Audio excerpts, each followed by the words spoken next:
Welcome to real GK analysis YouTube channel. हमारे इस नए वीडियो में आप सभी का स्वागत है। आज के वीडियो में हम कवर करने जा रहे हैं भौतिक फिजिक्स विषय के 70 अत्यंत महत्वपूर्ण प्रश्न। साथ ही चैनल पर नए हो तो चैनल को सब्सक्राइब जरूर कर दें और वीडियो को पूरा देखना है आपको। वीडियो को पूरा देखने के बाद ही आप किसी कंक्लूजन पर पहुँच पाएंगे कि प्रश्न कैसे थे, किस प्रकार के थे, परीक्षा उपयोगी हैं या नहीं। तो ये सब आप वीडियो पूरा देखने के बाद ही समझ पाएंगे। और सभी प्रश्न हमने प्रीवियस ईयर एग्जाम से ही लिए हैं, तो ऐसा भी नहीं है कि प्रश्न उटपटांग है। प्रश्न हमने सारे प्रीवियस ईयर पूछे गए ही लिए हैं। तो चलिए आज का हम पहला वन लाइनर देखते हैं। तो आज का हमारा पहला वन लाइनर है, किसी ध्रुव किसी वस्तु को विषुवत रेखा से ध्रुव की ओर ले जाने पर क्या होता है। तो प्रश्न है कि किसी वस्तु को विषुवत रेखा से ध्रुव की ओर ले जाने पर क्या होता है। तो वस्तु का भार बढ़ता है। क्या होता है? वस्तु का भार बढ़ता है। तो याद रखना है। अगला प्रश्न देखते हैं, सोनार में किस प्रकार की ध्वनि का उपयोग किया जाता है। तो करेक्ट आंसर हो जाएगा हमारा पराश्रव्य। किस प्रकार की ध्वनि का? तो पराश्रव्य ध्वनि का प्रयोग सोनार में हम करते हैं। चलिए नेक्स्ट स्लाइड पर बढ़ते हैं।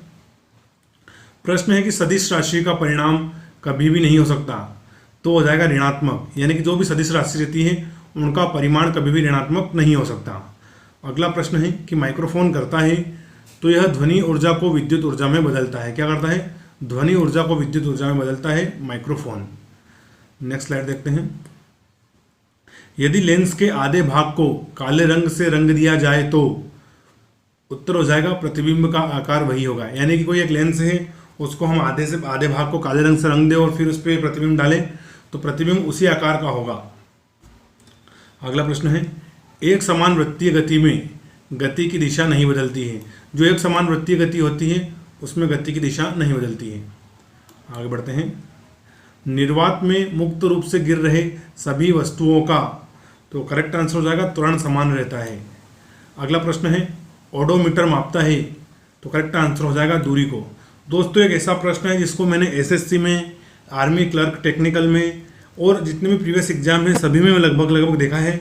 हर परीक्षा में किसी न किसी फॉर्म में प्रश्न पूछ लिया जाता है, तो बहुत ही इंपॉर्टेंट है, आसानी से आपको मार्क्स दिलाता है। तो याद रखना कि ओडोमीटर मापता है तो दूरी को।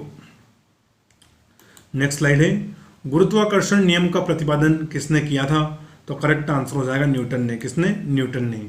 अगला प्रश्न है, वाट या घंटा मात्रक है, वॉट हावर मात्रक है, तो करेक्ट आंसर हो जाएगा शक्ति का। किसका? वाट हावर मात्रक है पावर यानी कि शक्ति का। चलिए आगे बढ़ते हैं।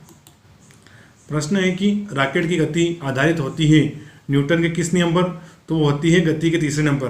पता ही होगा आपको कि न्यूटन ने गति के 3 नियम दिए थे, तो रॉकेट की गति किस पर आधारित होती है। तो होती है न्यूटन की गति के तीसरे नियम पर। अगला प्रश्न है कि सोलर कुकर में किस दर्पण का उपयोग किया जाता है। तो करेक्ट आंसर हो जाएगा अवतल दर्पण का। किसका? अवतल दर्पण का। जब दोस्तों मैं 12th में था उस टाइम एग्जामिनर ने मुझसे वाइवा में भी प्रश्न पूछा था कि सोलर कुकर में किस दर्पण का उपयोग किया जाता है। तो करेक्ट आंसर हो जाएगा अवतल दर्पण का। चलिए आगे बढ़ते हैं।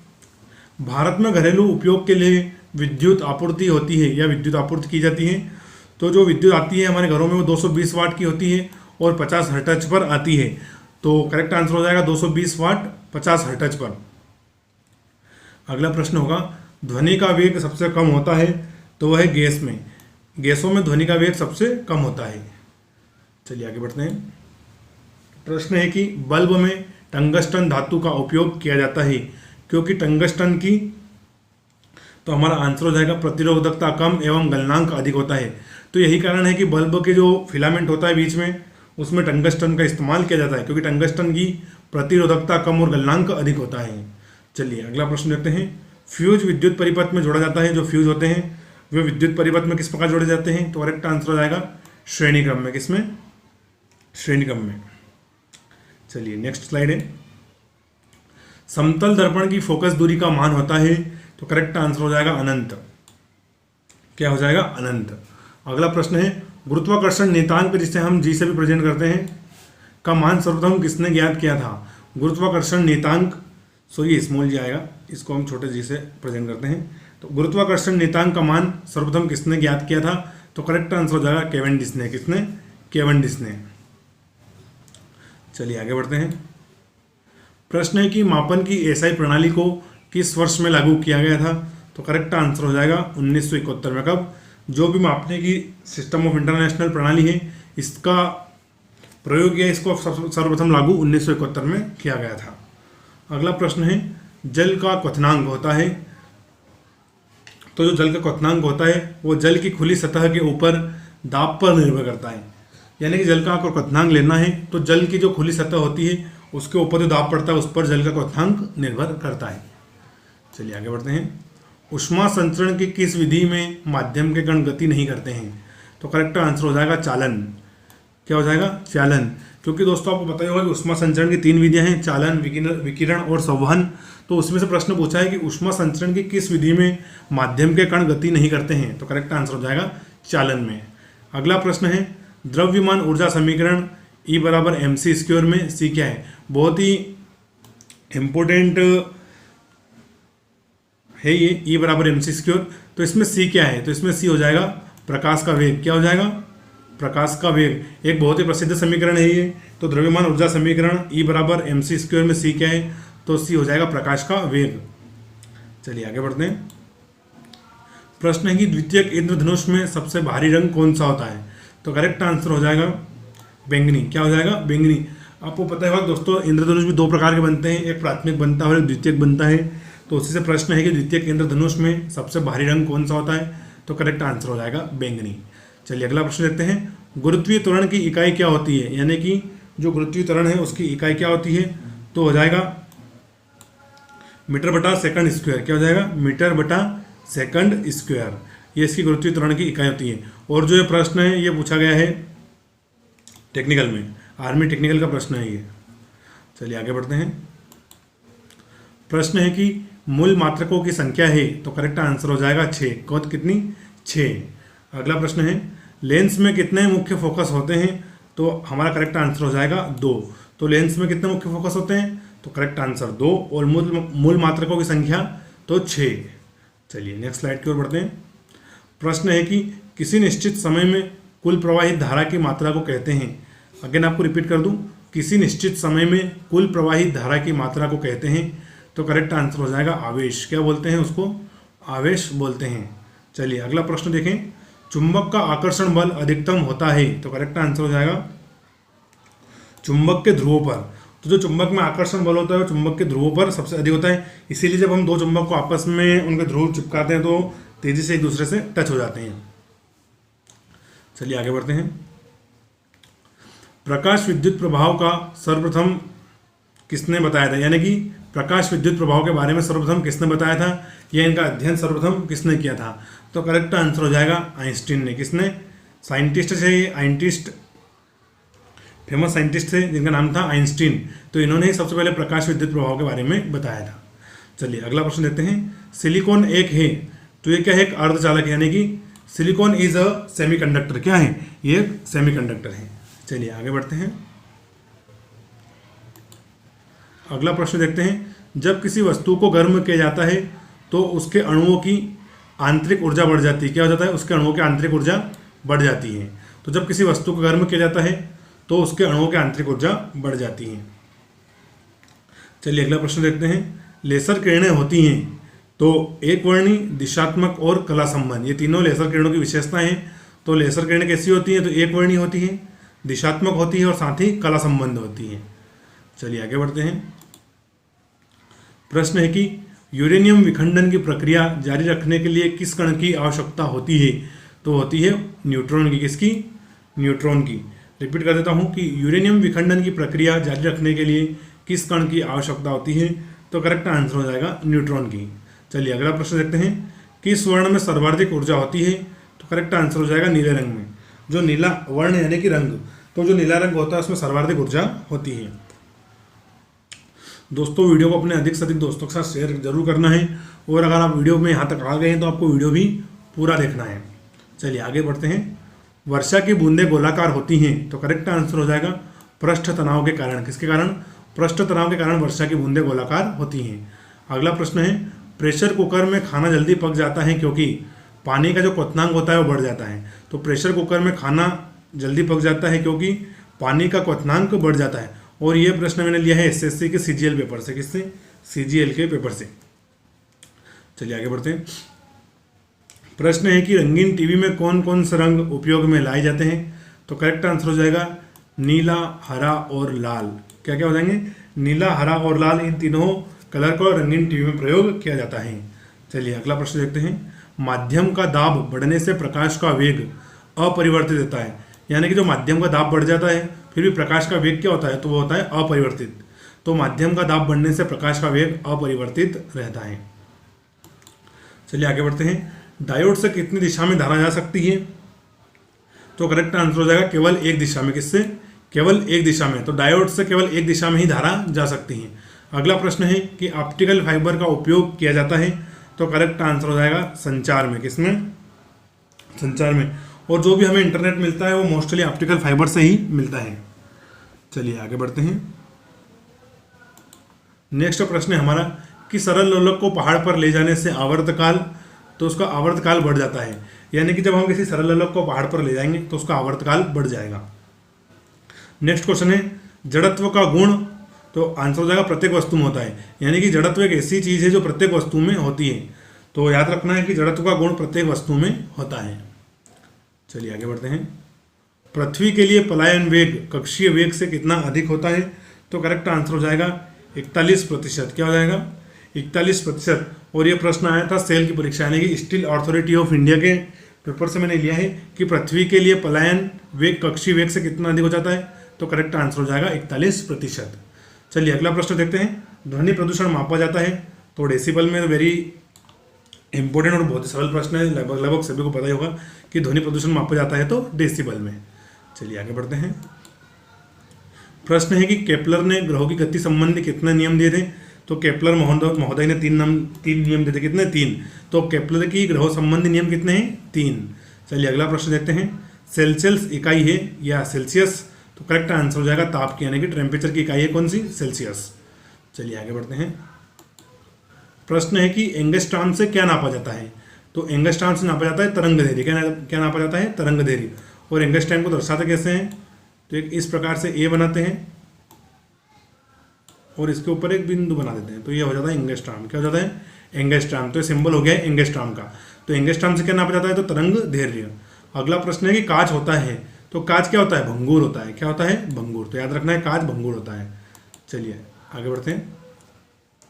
जब जल में फिनाइल डालने पर जल का पृष्ठ तनाव, यानी कि जो पानी होता है उसमें हम फिनाइल डालते हैं तो जल का पृष्ठ तनाव, तो करेक्ट आंसर हो जाएगा घटता है। क्या होता है? घटता है। अगला प्रश्न है प्रतिबल का मात्रक है, तो करेक्ट आंसर हो जाएगा पास्कल। आगे बढ़ते हैं। वेग समय ग्राफ का ढाल हमें बताता है, यानी जो वेग है वो समय के ग्राफ का ढाल हमें क्या बताता है? तो करेक्ट आंसर हो जाएगा त्वरण। दोस्तों ऐसे ही कुछ प्रश्नों में लैंग्वेज टफ आती है, मैंने एज इट इज ही लिए हैं तो थोड़ा समझना भी पड़ता है हमें उस समय। कभी कभी बहुत कठिन लैंग्वेज के प्रश्न पूछे जाते हैं। तो प्रश्न है कि वेग समय ग्राफ का ढाल हमें बताता है, तो आंसर हो जाएगा त्वरण। अगला प्रश्न है कौन ऊष्मा का मात्रक है? तो करेक्ट आंसर हो जाएगा कैलोरी। कैलोरी ऊष्मा का मात्रक है। आगे बढ़ते हैं। पानी से भरे एक बर्तन में एक बर्फ का टुकड़ा तैर रहा है, जब बर्फ पिघलता है तो पानी का स्तर, तो करेक्ट आंसर हो जाएगा वही रहता है। यानी कि जब पानी से भरा एक बर्तन है उसमें बर्फ का एक टुकड़ा तैर रहा हो, जब धीरे धीरे वो बर्फ पिघल जाता है फिर भी पानी का स्तर वही रहता है।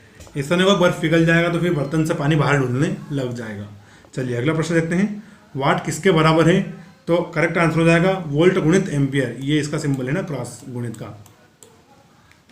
तो वोल्ट किसके बराबर है? तो वोल्ट गुणित एम्पियर के बराबर है कौन? वाट। चलिए अगला प्रश्न देखते हैं।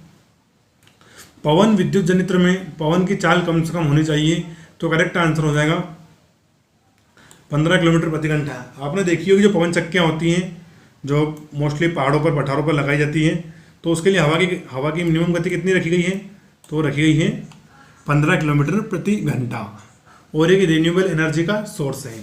चलिए आगे बढ़ते हैं। उत्तल दर्पण के फोकस पर रखे किसी बिंब का प्रतिबिंब कहाँ बनेगा?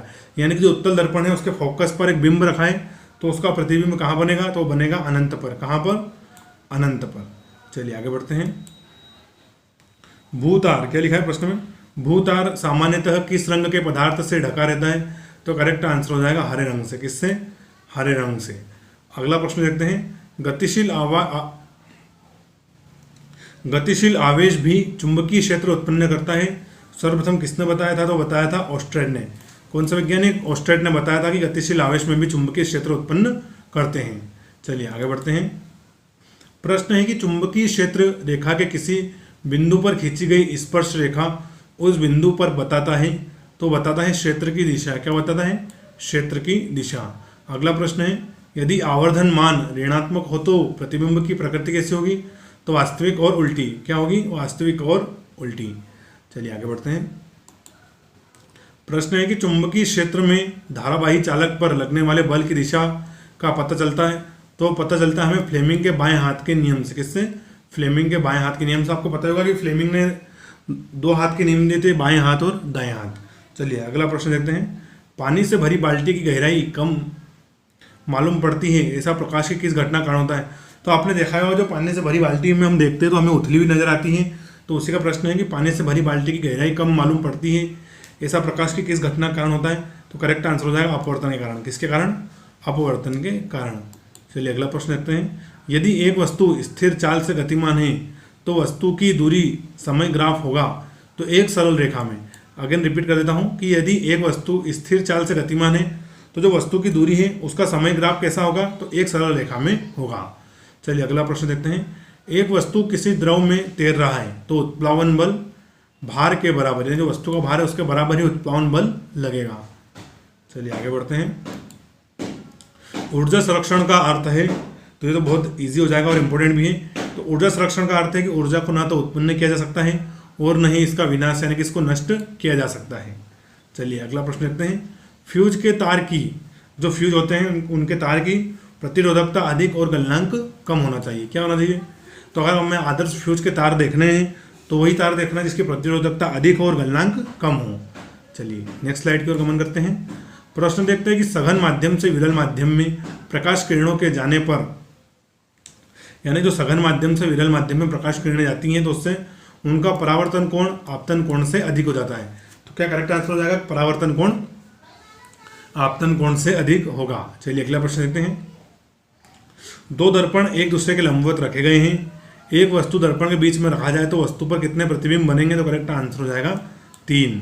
कितने? 3। अगला प्रश्न देखते हैं।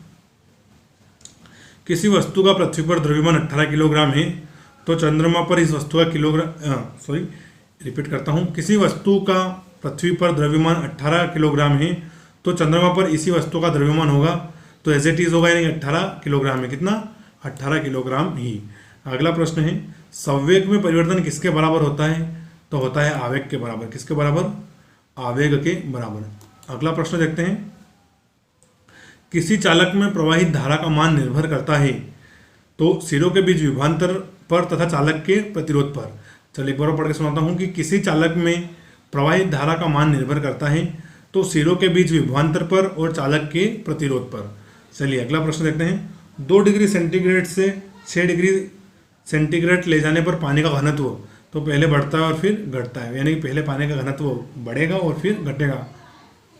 नेक्स्ट क्वेश्चन है हमारा कि निर्वात में 500 किलोग्राम और 5 किलोग्राम के 2 पत्थर एक साथ 100 मीटर की ऊंचाई से गिराया जाता है, यानी जो निर्वात है यानी अनंत, वहां से 500 किलोग्राम और 5 किलोग्राम के 2 पत्थर एक साथ 100 मीटर की ऊंचाई से गिर रहे हैं, तो क्या होगा? तो दोनों वस्तुएं साथ साथ पृथ्वी पर पहुंचेगी। कहाँ पर? पृथ्वी पर दोनों वस्तुएं साथ साथ ही पहुंचेगी, क्योंकि दोनों को पृथ्वी का गुरुत्वाकर्षण बल समान रूप से ही खींचेगा। तो वीडियो यहीं तक था। हमारा वीडियो कैसा लगा कमेंट करके जरूर बताएं। थैंक यू एंड जय हिंद।